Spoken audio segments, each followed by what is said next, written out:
Garage.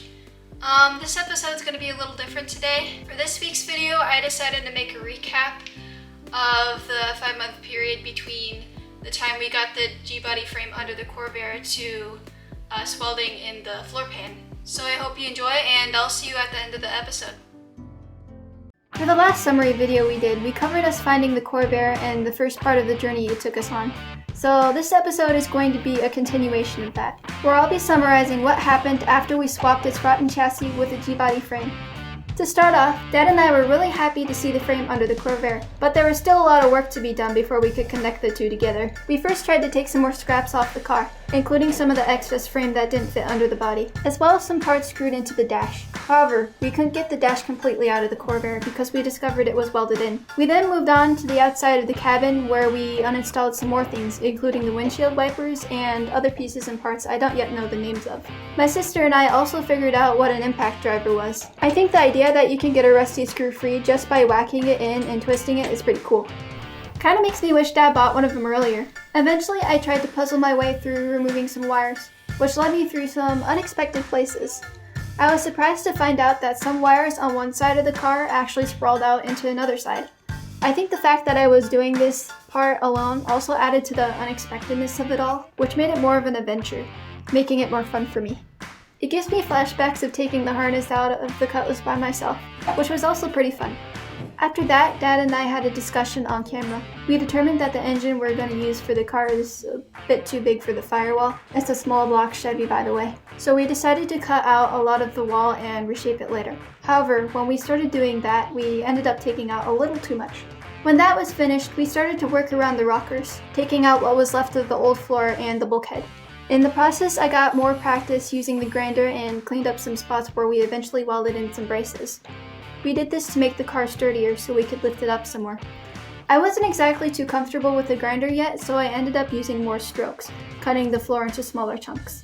Despite my caution, I believe it was around this time when I got too close to the flap wheel and ended up cutting my knuckle. I wasn't filming at the time, so I didn't get it on camera. I showed it to my dad, and he thought I was being a bit dramatic. He said that incidents like these happen a lot in a garage and proceeded to show me his scarred up hands. So I ended up slapping a band-aid on it, and I still have a scar to this day. I remember answering a comment about injuries under another video, so I thought I might share this story here, because I think it's cool. While grinding down the rockers, I cleaned up the areas where the body mounts will go. We decided not to use the factory-style mounts and are bolting metal to metal on this, so the holes were plugged. After a couple attempts at lowering the body, we got it to fit on the chassis, which felt pretty nice, and then we welded the mounts in. I then made some plates to cover up the holes in the rockers. So yeah, a lot of cutting and welding. Dad showed me some better, safer ways to do it than what I was initially doing. It's actually kind of funny looking back at this footage. I now see the differences more clearly between past and present me. I was a little less confident and competent than I am now, when it comes to cutting sheet metal anyways. We then punched some holes into the plates and prepared to plug weld them into the car. At this point, I had almost no experience with the welder, so I was pretty nervous to hold the gun when Dad suggested I try and fill a few holes. After a bit of coaching, I welded in some, but they didn't look or function too great. Good thing Dad went over them after I did. Then we both ground the welds down smooth. After that, I cleaned the rockers some more using a hammer and another tool to chip the remaining old floor shavings away. A lot of this wasn't on camera, but somewhere along the lines I misunderstood what Dad asked of me and I ended up cleaning more than I needed to for the car. But he seemed happy with the results once he realized why I was taking so long to do the job. After a while, we drilled some holes into the mounts and squared the body to the frame. We then unpacked a first-gen F-body floor pan Dad had bought for the car. He thought the wheelbase was pretty similar to the Corvair and that it would look like it belonged to the car. I cut the bracing out and we attempted to put the floor pan in. But that failed. We ended up moving the body off center of the frame, so we had to square everything up all over again. Woohoo. Yay. Before we did that, however, we decided to work on the body mount some more. I wasn't feeling too well, but was glad that the rest of the family came out and helped with that when I was away. They also helped out when it came time to square the body in the frame. In the process, we decided to take the gantry down to make more room to work. We also shaved the floor pan down a little and examined how the exhaust pipes might go into the car. With my dad's help and advice, I made some sill plates for the car. Thanks to him, the sheet metal looks smoother than it did for the last group of cabs. Welding them in was a bit of a challenge for him though, because there was some seam sealer boiling up from the rockers. Next we prepared to weld the new bulkhead in. This step wasn't for the claustrophobic. Well, at least for a little while that is, until Dad found a safe way to get the floor pan out. We then got sidetracked and prepared to work on the wheel wells by cleaning the grime out of them. When that was finished, my sister came out and helped us patch up some of the holes in there. It was really nice having her in the garage again. What are you doing? After patching those up, we made stanchions for the rear wheel wells. And oh boy, that was a trip. The stanchions in and of themselves were pretty easy to create with Dad, but I was having a really hard time making the templates just right for the boxes around the stanchions, and wasted a lot of cardboard. Although Dad did help me a bit by teaching me the method of using a washer and a Sharpie to trace the shape of the surface onto the cardboard. We then put the box templates to metal as well as the bulkhead template Dad was working with off camera, and welded all of them into the car. In the process, I got introduced to the hammer and dolly, so not only did I get to weld some of them, but I also got to shape the box sides too. After everything was in the wheel well, we spread some seam sealer on it for protection. The next step for us involved working a lot in the engine bay. While I cleaned up some edges in there, Dad cut out part of the cutlass firewall and put it in the car to be used as its own. I also cut out a block of plywood as backer for the pedal box. That was pretty fun. I then moved on, making some patches for the holes in the cowl. I got used to using the dolly and hammer for these as well, with Dad's advice. My sister and her boyfriend visited the garage for a bit, and they both knew how to weld, so they helped us out with a few patches. Throughout this time period, I started to use the welder more and more, getting a little more confident with it. While I was doing that, Dad cleaned up and refined the G-body firewall. After that, he discussed with me his plans to flesh it out with many templates and connect it to the floor. I'm not very good at turning technical sounding words into mental images, so a lot of what he said went through one ear and out the other. Kind of tracking what I'm saying, or what I'm driving at? Okay, we'll do this again. Don't worry though, I started to get it little by little as I went along.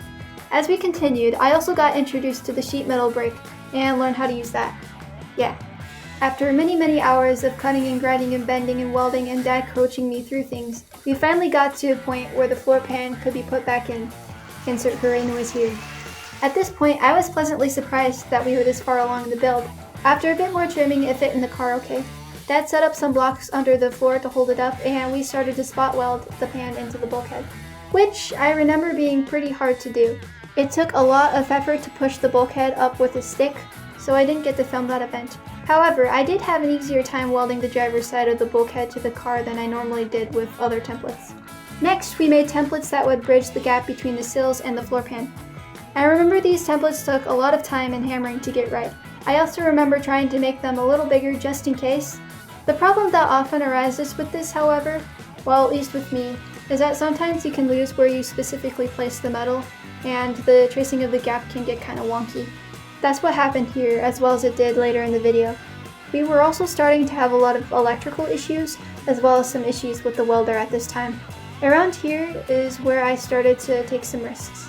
I decided to run the welder for the first time ever by myself, because my dad was away at work. Okay, probably not a big deal for other people, but for me it was a little intimidating. I've already spent a good chunk of time using it with my dad, so I thought today would be a good day to try. And despite the wire issues with the machine, the welder performed pretty well for me. Thanks, welder! Although I did make a few mistakes, which Dad taught me a hack for. For a while, a lot of my time in the garage was spent mostly by myself, cutting and shaping the pieces. The only time Dad was in there was because I needed help with spotting a few pieces in. That, and I needed some assistance with some places I was burning holes through. After the gaps between the sills and the floor were welded, I went on to make templates for the holes between the firewall and the floor pan. I remember having a bit of trouble welding some of the pieces, but I got them to fit okay, after welding some spots over and over again. But yeah, in the end, the car came out to have a pretty decent floor. To conclude this video, I feel pretty happy with what we accomplished in the time period this voiceover covered. It's kind of hard to believe that this much work happened in just 5 months. I'm especially pleased with how much I was able to do independently from my dad during the end. Welding the floor felt like a big milestone I had just crossed. Anyway, I want to use this opportunity to thank him for everything he has done for me so far on the build. He's taught me a lot so far and paid for all the tools and trips we have taken on the channel so far, not to mention the Corvair itself. I would also like to thank my mom and my sister for helping us out doing some of the camera work, as well as my grandparents for donating the engine and the trans for the car. Last but not least, I would like to thank everyone that continually watches and comments on our videos. You guys make my day a bit brighter. With this all being said, I will now pass you on to outro me. Well, that's about it. I hope you enjoyed this video. If you want to see more in depth what happened in this recap video, I will put a link of a playlist I made in the description. If you enjoyed and you want to see more of what we're going to be doing in the future, then please subscribe. Other than that, I wish everyone a beautiful and happy weekend, and hopefully I'll see you next week. Bye!